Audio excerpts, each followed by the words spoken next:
আমার পরম করুণাময় আল্লাহর কাছে আমরা শুকরিয়া আদায় করছি যে এনকেএম বরাবরের মতো আছে প্রায় 1 যুগ ধরে ধারাবাহিকভাবে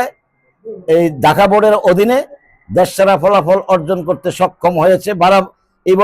এই বছরের ফলাফল 320 জনের মধ্যে 320 জনই জিপিএ 5 পেয়ে আমাদের গৌরব এবং আমাদের এই ধারাবাহিকতা রক্ষা করতে সক্ষম হয়েছে। এই জন্য আমি নরসিংদীবাসী তথা স্কুলের সাথে সংশ্লিষ্ট সকল বিদ্যুৎসাহী হিতৈষী সকল সম্মানিত অভিভাবক, আমার স্নেহের সকল শিক্ষার্থী, সম্মানিত প্রধান শিক্ষক, সহকারী প্রধান শিক্ষক ও সম্মানিত অন্যান্য শিক্ষকবৃন্দ সহ সকল অফিসার স্টাফ যারা এটার সাথে সংশ্লিষ্ট কাজ করছে, প্রত্যেককে আমার তরফ থেকে, আমার পরিবারের তরফ থেকে, আমার প্রয়াত পিতা মজিদ মোল্লা ফাউন্ডেশন দ্বারা পরিচালিত হিসাবে এই ফাউন্ডেশনের সকল মেম্বারদের তরফ থেকে আমি এই ফলাফলকে এবং যারা এই ফলাফলের পিছনে সবসময় নিরলস প্রচেষ্টা করছে, বিশেষ করে এখানের যে সমস্ত শিক্ষকরা আমাদের এই এসএসসি পরীক্ষার্থীদের পিছনে বিশেষ তদারকিতে কাজ করছে, তাদেরকে সহ সকল শিক্ষক মণ্ডলীকে আমি আন্তরিক মোবারকবাদ, ধন্যবাদ ও পরম করুণাময়ের কাছে কৃতজ্ঞতা প্রকাশ করছি। পাশাপাশি আজকের এই ফলাফল যে আমরা 1 যুগ ধরে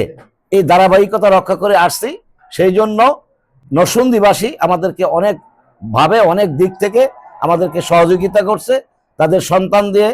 এবং তাদের সুপারভিশন দিয়ে এবং তাদের আন্তরিকতা দিয়ে। আমি তাদের প্রতিও আমাদের এই স্কুলের গভর্নিং বডি, আমার পরিবার, মজিদ মোল্লা ফাউন্ডেশনের সকল মেম্বারের তরফ থেকে তাদের প্রতিও কৃতজ্ঞতা জানাচ্ছি। সকল নরসিংদীবাসী সহ আশেপাশের যে সমস্ত জেলা আছে যাদের ছাত্রছাত্রী এখানে লেখাপড়া করছে, তাদের অভিভাবক এবং এই সমস্ত শিক্ষার্থীকে স্নেহ সহ এবং তাদের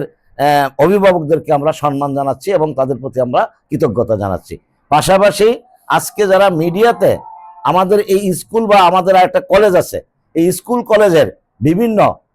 যখন কোনো সুনাম অর্জন করতে যাই, তখন এই মিডিয়ার আমার সম্মানিত বড়,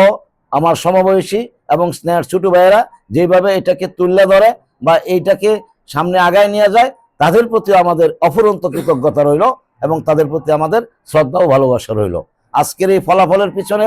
আসলে সত্যিকার অর্থে আমাদের কিছু বিশেষ পরিক্রমা কাজ করে। আমরা কিছু বিশেষ তদারকি নেই, যেমন পিছিয়ে পড়া, দুর্বল, অমনোযোগী শিক্ষার্থীদের জন্য আমরা 2-3টা ভাবে এখানে নার্সিং করি। একটা হয়েছে যে আমরা তাদের হোম ভিজিট করি এবং রাত 10টা পর্যন্ত